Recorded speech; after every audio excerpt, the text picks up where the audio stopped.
Hello everyone, welcome to my channel Aastha Computers. तो आज इस वीडियो में हम बात करेंगे डीएसएसबी रिक्रूटमेंट की, Delhi subordinate service selection board की। इसमें टीजीटी पोस्ट के लिए रिक्रूट किया गया है। इसमें जो एलिजिबिलिटी क्राइटेरिया है इस वीडियो में हम जानेंगे कि क्या इसका फीस स्ट्रक्चर है, क्या इसकी लास्ट फिलिंग डेट है, कौन कौन कैंडिडेट्स इसके लिए एलिजिबल है। यहाँ पे दी गई है डिटेल्स। जो इसकी फॉर्म फिलिंग डेट है वो 8 मार्च रहने वाली है लास्ट। इसके अलावा यहाँ एज दी गई है जो 18 to 30 ईयर्स है। उसके बाद यहाँ फ़ी की डिटेल्स दी गई है, कौन से कैंडिडेट्स के लिए क्या क्या फ़ी रहेगी रिजर्व और अनरिजर्व कैटेगरी के लिए। फिर स्टेट वाइज यहाँ वैकेंसीज डिस्ट्रीब्यूट की गई है, कौन से स्टेट के लिए कितनी वैकेंसी है, सब्जेक्ट वाइज रिक्रूट की गई है। तो उसके बाद देखिए फ्रेंड्स, ये है इसकी ऑफिशियल वेबसाइट। इसका लिंक मैं आपको डिस्क्रिप्शन बॉक्स में देने वाली हूँ। आगे बढ़ने से पहले अगर आपने चैनल सब्सक्राइब नहीं किया है तो आप चैनल सब्सक्राइब कर दीजिए ताकि आगे आने वाली सारी अपडेट्स और नोटिफिकेशंस आपको मिलती रहें। तो फ्रेंड्स देखिए, यहाँ पे बहुत सारी मल्टीपल रिक्रूटमेंट हैं, लाइक एमटीएस है, टीजीटी पीजीटी पोस्ट के लिए है। एमटीएस के रिगार्डिंग मैं पहले ही एक वीडियो बना चुकी हूँ जिसका मैं आपको लिंक डिस्क्रिप्शन बॉक्स में देने वाली हूँ। अभी हम टीजीटी का फॉर्म भरने वाले हैं। अगर देखिए आप रजिस्टर्ड कैंडिडेट है तो आप साइन इन पे जाके आगे बढ़ा सकते हैं। अगर आप रजिस्टर्ड नहीं है तो आपको न्यू रजिस्ट्रेशन पे जाके क्लिक करना है। तो फ्रेंड्स देखिए, हम न्यू रजिस्ट्रेशन से फॉर्म शुरू करते हैं स्टेप बाय स्टेप। तो न्यू रजिस्ट्रेशन पर जैसे आप क्लिक करेंगे उसके बाद आपको यहाँ पे ऐसा अपनी पर्सनल डिटेल्स का छोटा सा एक फॉर्म भरना होगा, जिसमें आपको सबसे पहले भरना है अपना एप्लीकेंट नेम, जो कैंडिडेट नेम है अपना नाम डालेंगे एज़ पर योर रिकॉर्ड। उसके बाद दूसरे कॉलम में आपको अपने नेम को ही री एंटर करना है, वेरीफाई करना है आपको अपने नेम को। तो 2 बार आपको दोनों कॉलम में ही आपको अपने नेम टाइप करना है। देखिए थर्ड हम बात करते हैं आपके डेट ऑफ बर्थ की। थर्ड कॉलम में आपको अपना डेट ऑफ बर्थ यहाँ एंटर कर लेना है एंड यहाँ पे आपको अपना ईयर ले लेना है, मंथ ले लेना है एंड आपकी डेट ले लेनी है डेट ऑफ बर्थ की। ओके, उसको भी री एंटर करना है सेम एज जैसे आपने फ्रंट कॉलम में किया। उसके बाद यहाँ पे डालना है आपको रोल नंबर, अपनी 10th क्लास का यहाँ पे रोल नंबर आपको एंटर करना है। पर रोल नंबर एंटर करने से पहले आप इंस्ट्रक्शंस में ऊपर देख लीजिए कि जो रोल नंबर है वो आपका अगर अल्फ़ा न्यूमेरिक है तो उस केस में आपको सिर्फ न्यूमेरिक कैरेक्टर ही रोल नंबर में एंटर करने हैं। फॉर एग्जांपल यहाँ पे दिया गया है कि 12CS 20204, तो इस केस में आपको अल्फ़ाबेट नहीं डालने हैं, सिर्फ न्यूमेरिक वैल्यू ही एंटर करनी है। तो यहाँ पर आपको ध्यान देना है थोड़ा रोल नंबर एंटर करते टाइम। तो देखिए फ्रेंड्स, उसको भी फिर री एंटर करना है आपको वेरिफिकेशन के लिए। उसके बाद यहाँ पे डाल लेंगे आप अपना 10th का पासिंग ईयर, कब आपने 10th पास किया है। उसके बाद आपको यहाँ पे फिर से री एंटर करना है, अपना जेंडर ले लेंगे, रीसेलेक्ट कर लेंगे अपना जेंडर, नेशनैलिटी ले लेंगे। इसके बाद यहाँ पे सेक्शन आता है आपके पेरेंट्स नेम का। तो यहाँ पे फादर्स नेम आपको एंटर कर लेना है, वैसे ही री एंटर सेम वेरीफाई करना है। उसके बाद नीचे आता है आपका मदर्स नेम का। इन दोनों कॉलम में आपको अपने मदर्स नेम डालने हैं। थर्ड कॉलम में आपका स्पाउस नेम का, स्पाउस में आप अपने हस्बैंड या वाइफ का नेम एंटर कर सकते हैं, दोनों को सेम वेरीफाई करना है। फिर आता है फ्रेंड्स देखिए मोबाइल नंबर। मोबाइल नंबर आपको बिल्कुल ठीक ठीक डालना है क्योंकि इस टाइम आपके पास एक OTP आता है जिससे वेरीफाई होता है। एंड ईमेल एड्रेस डाल के गेट OTP करेंगे। जो OTP आपके पास आएगा मोबाइल नंबर का, मोबाइल नंबर वाले कॉलम में OTP पुट करेंगे एंड ईमेल का ईमेल वाले कॉलम में। उसके बाद गेट OTP करके वेरीफाई हो जाएगा आपका यहाँ तक का सेक्शन। फिर नीचे आता है आपका आइडेंटिटी प्रूफ।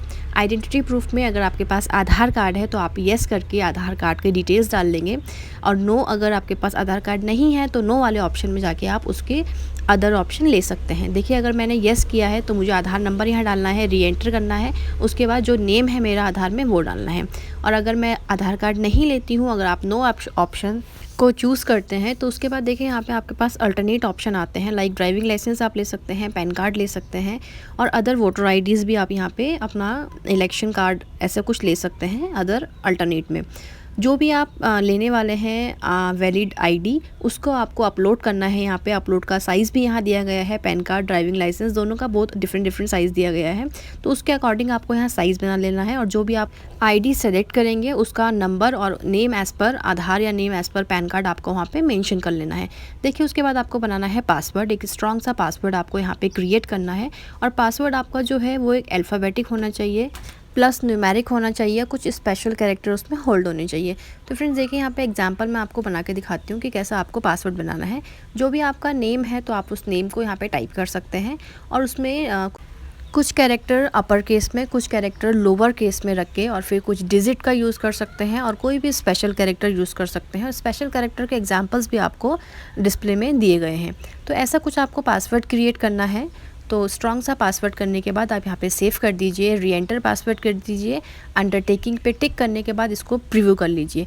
प्रीव्यू में अगर कोई आपका एडिट पोर्शन है, आपको लगता है कि कोई मिस्टेक्स रीटाइप हो गया है या कोई इन्फॉर्मेशन गलत फीड हो गई है, तो उसको आप एडिट कर सकते हैं, अदरवाइज़ दोबारा क्रॉस करके उसको सबमिट कर दीजिए। तो फ्रेंड्स यहाँ पे देखिए, यहाँ पे नंबर ऑफ़ वैकेंसीज़ हैं जो अलग अलग सब्जेक्ट के लिए रिक्रूट की गई हैं।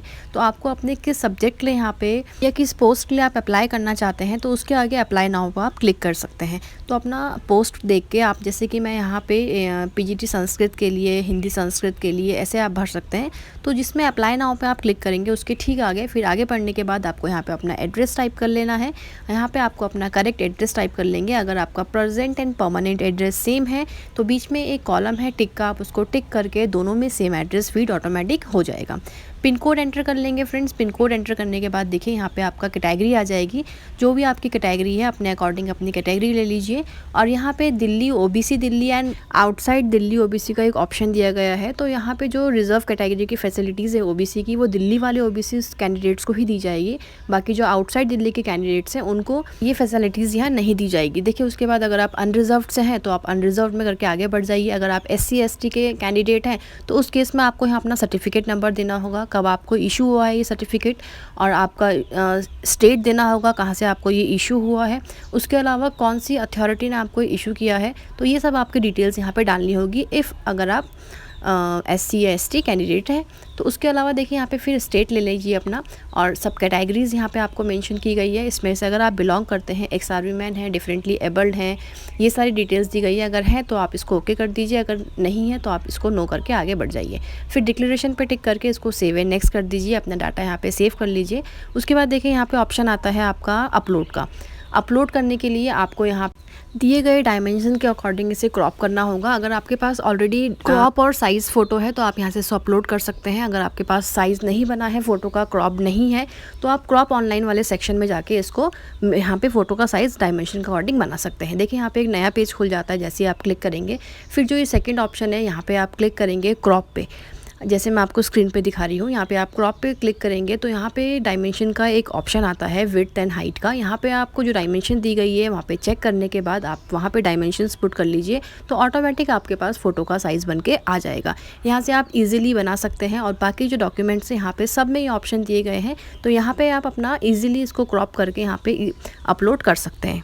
इसके बाद यहाँ आपको डिपार्टमेंट चूज़ कर लेने हैं। जैसे कि फर्स्ट नंबर में आपका न्यू दिल्ली है और संस्कृत टीजीटी के लिए, ये बोथ मेल और फीमेल के लिए है। सेकंड ऑप्शन में सिर्फ मेल के लिए है एंड थर्ड ऑप्शन में फीमेल के लिए है। अगर आप फीमेल हैं तो आप थर्ड ऑप्शन में टिक कर सकते हैं। अगर आप बोथ डिपार्टमेंट में जाना चाहते हैं तो आप फर्स्ट वाले ऑप्शन में टिक करके आगे बढ़ सकते हैं। और सेकंड वाला जो ऑप्शन है वो सिर्फ मेल के लिए है। तो ये पोस्ट वाइज यहाँ पे डिपार्टमेंट्स दिए गए हैं। देखिए इसके बाद क्या आता है, यहाँ पे ऑप्शन आ जाते हैं दोबारा से कि जो 2 डिपार्टमेंट आपने चूज़ किए हैं, जितने भी डिपार्टमेंट आपने चूज़ किए हैं उसकी यहाँ पे लिस्ट आ जाएगी। उसके बाद यहाँ नीचे आपको 2 ऑप्शन मिलते हैं, जिसमें फर्स्ट ऑप्शन में लिखा गया है knowledge of Hindi plus CTET by CBSE plus BA और ऑनर्स होना चाहिए, प्लस आपका BA with Sanskrit and one of the elective subject जो आपने लिए हैं प्लस B.Ed होना चाहिए। दूसरा ऑप्शन में आता है आपका knowledge of Hindi B.Ed plus CTET by CBSE, जिसमें आपकी क्वालिफिकेशन मैच हो रही है, एलिजिबिलिटी क्राइटेरिया मैच हो रहा है, तो आप उसमें टिक करके उसे आगे बढ़ा सकते हैं। अब देखिए आपको डिपार्टमेंट वाइज यहाँ पे क्वालिफिकेशन की डिटेल भरनी है। लाइक आपने क्वालिफिकेशन, यहाँ पे 3 ऑप्शन है। हमने पहले ग्रेजुएशन ले लिया, graduation BA with honours Hindi Sanskrit हमने ऑप्शन में ले लिया। फिर हम डालेंगे यहाँ पे परसेंटेज, जो भी आपका परसेंटेज का क्राइटेरिया है वो परसेंटेज यहाँ पुट करनी है विद 2 डेसिमल से। फिर देखिए आपको यहाँ पे स्टेट ले लेना है कहाँ से आपने ग्रेजुएशन किए हैं and board and university at last. इसके बाद आपको ईयर ऑफ पासिंग सेलेक्ट कर लेना है, मंथ एंड ईयर का। यहाँ पे मंथ एंड ईयर की कॉलम की लिस्ट आ जाती है, तो यहाँ पे हमने ईयर ऑफ पासिंग ले लिया है। उसके बाद करेंगे इंसर्ट। इंसर्ट करते ही ऐसे रिकॉर्ड में आपके पास आ जाएगा जो आपने अभी तक फीड किया है। उसके बाद लेंगे हम सीटेट। यहाँ पे डालेंगे सीटेट की डिटेल्स, कब किया है, क्या परसेंटेज रही है, कौन से स्टेट से किया है, क्या यूनिवर्सिटी रही है। तो फ्रेंड्स देखिए मैं सारी डिटेल्स यहाँ डाल रही हूँ, आपको अपनी सही डिटेल्स डालनी है, ये एक एग्जाम्पल है।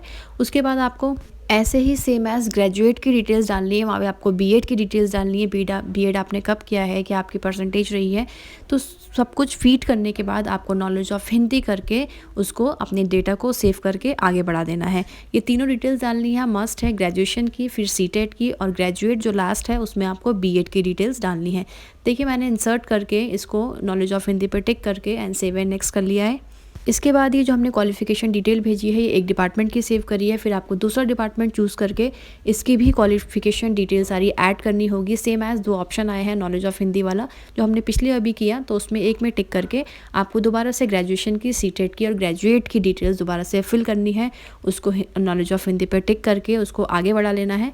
उसके बाद देखिए, जैसे मैंने सेव एंड नेक्स्ट किया, उसके बाद सारा रिकॉर्ड आपके पास आ जाता है जो आपने आप तक फीड किया है। अगर आपको चेंजेस करने हैं, कोई मिस्टेक्स हो गई है, तो अभी तक इस स्टेज तक फॉर्म एडिटेबल है। यहाँ पे आप एडिट कर सकते हैं, इसके आगे एडिट नहीं होता जब फाइनल सबमिट हो जाएगा। तो सारी डिटेल्स चेक करने के बाद हम आगे बढ़ते हैं, यहाँ पे सेव एंड नेक्स्ट कर देते हैं। तो फ्रेंड्स देखिए, यहाँ पे अगर आपकी कोई फ़ीस पड़ती है तो आपके पास फ़ीस वाला कॉलम खुल के आ जाएगा, वहाँ से आपको फ़ी पेमेंट करनी है। और बाकी प्रिंट एप्लीकेशन में जाके आप प्रिंट कर सकते हैं। जैसे मैं प्रिंट एप्लीकेशन पे क्लिक कर लेती हूँ और आपको वहाँ से जो भी आपने इन्फॉर्मेशन भरी है उसमें प्रिंट आ जाएगा। दोबारा से यूज़र नेम पासवर्ड डाल के अपना डिपार्टमेंट देके, जिसके लिए आपने फॉर्म भरा है, लाइक टीजीटी संस्कृत के लिए, गो टू एप्लीकेशन पे जाके आप अपनी एप्लीकेशन को प्रिंट कर सकते हैं। यहाँ पे आपका फॉर्म सबमिट हो चुका है। सो होप आपको वीडियो यूज़फुल लगी हो। So don't forget to subscribe my channel, like and share. Thanks for watching.